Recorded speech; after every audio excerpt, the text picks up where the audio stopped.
Hi, my name is John Walsh with the Logic Group, and recently one of our Logic Trace system customers sent me a picture of a cardboard cutout that they were trying to digitize and they were having a little bit of troubles with, and asked for some suggestions. The problem that they were having is that because it was a cardboard cutout, when they traced along that edge, the pen stylus was bumping a little bit on the cardboard, not giving them a nice good solution. So I took a look at it and came up with an idea on a good way to trace it. I'm going to show it to you in this video. So the first thing I like to do is I like to figure out how I'm going to trace it, where are lines, arcs, and curves. So here I have a line that goes from there to there. I have an arc that goes from there to there. I have a line that goes from there to there.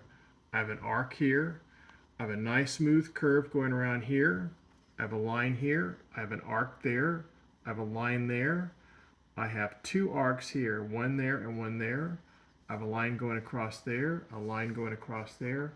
A little tiny arc here. I got a line here. I've got a curve here. I've got a line there, line there, line there, a little arc there, and a line there. So let's go ahead and trace it. First thing I'm going to do is come in here and click 4 points. And then I'm going to use the pen stylus and digitize 4 corners around what I'm digitizing. This just makes it a little bit bigger on the screen so I can see it a little bit better.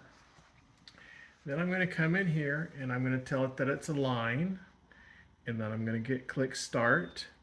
Then I digitize the first point of my line and the second point of the line. I now have an arc. I switch to an arc. Digitize the midpoint of that arc, the end point of that arc. I then switch to a line. Do the end point of that line. I have now another arc. Switch it to arc. I do midpoint, end point of that arc, and then I come in here to a curve.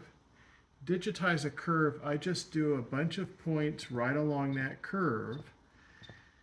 So just go all the way around that curve. It's going to show me points on the screen, but then when I am all done and go to my next one, which is going to be a line, it's going to connect those points with a nice smooth curve. So now I have a line. I do the end point of that line.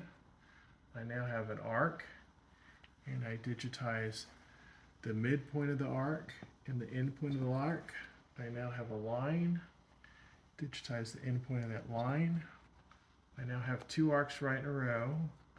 Do the midpoint and the end point, midpoint, end point. And then I have a line. Digitize the end point of that line, end point of that line. I got a little tiny arc here. I do the midpoint of that arc, the end point of the arc. I now have a line.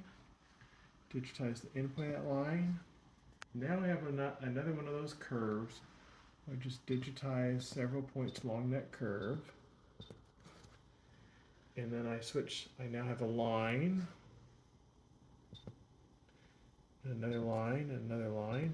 And I'm almost done here. I've got a little tiny arc here. Midpoint of the arc, end point of the arc. And then a line again and go back to where I started from. And there we have it. Pretty much exactly what it was. I come in here, let's redraw it so we can see what it looks like out with all the points. Looks really good. I come into File. I gotta click, told me I hadn't clicked Stop yet. Let's click Stop. I come into File, and I'm gonna save it as a DXF file. And I'm gonna say this was my cardboard. And then I click Save, and it saves that DXF file. My name is John Walsh with the Logic Group. If you have any questions about a product, please contact me. Thank you.